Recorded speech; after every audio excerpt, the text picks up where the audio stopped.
Dum, beetle dum dum, beetle dum dum, beetle dum dum. There was a turtle by the name of Bert, and Bert the turtle was very alert. When danger threatened him, he never got hurt. He knew just what to do. He ducked and covered, ducked and covered. He did what we all must learn to do. You and you and you and you duck and cover.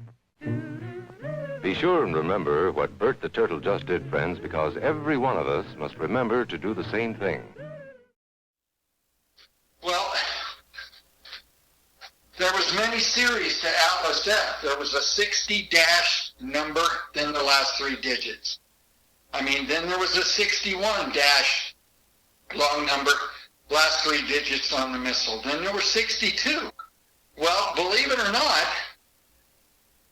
in the infinite wisdom, whoever came up with that numbering system, bless their heart, there are 9 missiles with the same last three digits.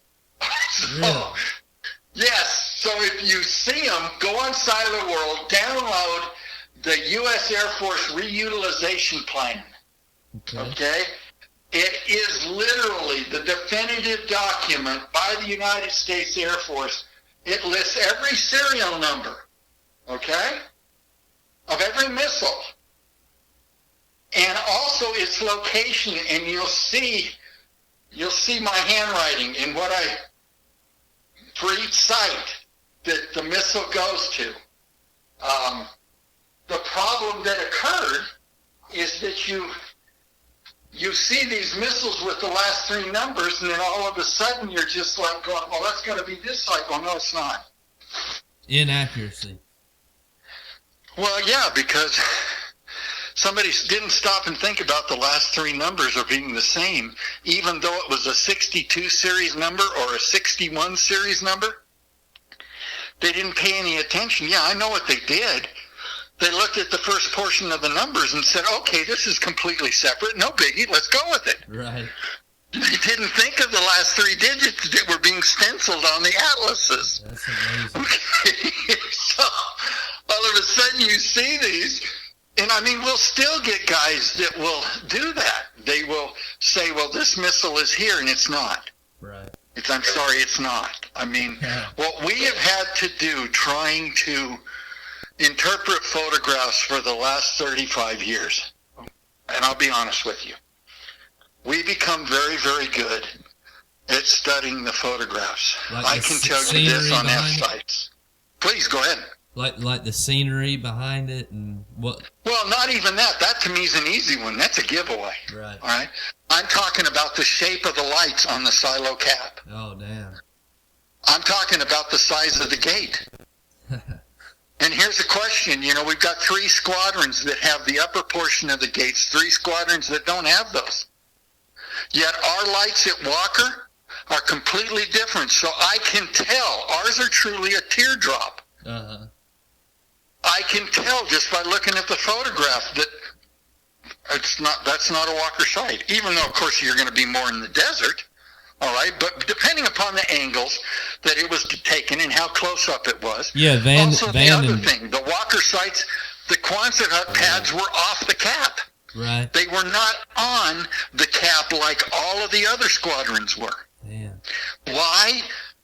This is one of the mysteries. I'm coming to the conclusion. Because this is all I've done for 40 years. Yeah. I don't think I'm ever going to find the answer. And why I say that to you is that the bulk of all these guys are dead. Okay. I don't know who we go to. Right. You follow me? I have most of the blueprints. Do you realize I have near a complete set for DICE, the 578? Uh-huh. I have nearly a complete set for the 556, which was the last squadron. Okay. And ours being the 5th, I've got a couple prints out of the 577th, which was Altus, Oklahoma. I have nearly an entire set out of the 551st. which was Lincoln, Nebraska. And I have a few out of the 550th. Do you think I could find one Walker print? I can't find one, Bryce. Not one. That's interesting. I mean, I have searched and I thought I was pretty good. I mean, really. I mean, folks hire me, and I'm just like going, I can't find one print. So, you know, would I love to see this go further, that we get this out into mainstream? Oh, yeah, I would, because somebody's got to have them. Right. Somebody's got them tucked away in an attic that their daddy worked or mama worked for GDA, General Dynamics, Astronautics, okay, or they worked for Convair early on. Somebody's got some of this, okay? I used to get a lot of my collection. I used to buy it off eBay, and I spent a ton of money on that. But it was the only way we could get a lot of the missing things, you know. I'm not sure why. I mean, different things. Here's an example. Bechtel, the engineering outfit, right? I mean, these sites are all unitary, okay, supposedly, right? But I can tell you there's differences, man. There are, for example, take the 551st at Lincoln. When you go down your concrete entryway stairs and you're coming in, after you make your turns, go through the entrapment area, come out of the entrapment area, make that right to the first blast door. All right? There's another sump there. There's another step before you get to the door. Those aren't at all the other sites. Does the ceiling recede a little bit? Oh, sure. Yeah, I know I think it was Eagle that we were talking about, Tony Castillo. It may have even been, it was, maybe, I'm not quite sure, I can't recall it. It was either after the problem that occurred, keep in mind, and I don't mean to cut you off, but Bryce, think about this. The weakest link of an Atlas F site is in front of the second blast door. Right. That's where it was. Because underneath it is where the utility tunnel goes through. Yeah, that's true. They couldn't compact it tight enough. Damn. In that ceiling sink, they say that Corinth, you know, the one you had those photographs that you put on for Texas, the 578. They say that the ceiling has come down so far, if it comes down anymore, they're not going to be able to get the second blast door open to the stairwell. Take it off. I mean, I don't know. I know the original marks, you can still see them.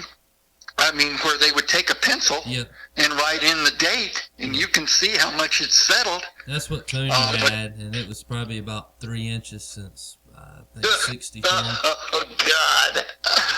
I mean, it's, you know, for the longest time, I mean, I probably told you this. I don't know if I did.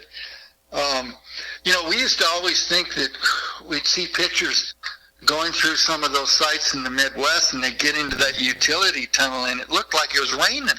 Right? And we kept thinking it was because of high water table. And no, it wasn't high water table. What that was that warm, humid air hitting that cold steel and concrete, and it was immediately condensing. And to the point of it was raining, literally raining.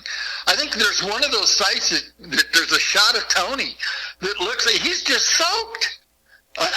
It's because he's getting rained on, because it's all that warm air flowing through that site, hitting the cold steel and concrete. Well, I tell you, most of the videos, a lot of them that I post, and there's water intrusion, that they ask, is it groundwater seepage? Where the sumps, you know, the sump thing is pretty interesting to me, especially something like Lincoln. Somebody just said right before we had this conversation that water intrusion started at Lincoln as soon as they started salvage, and then they had to halt salvage.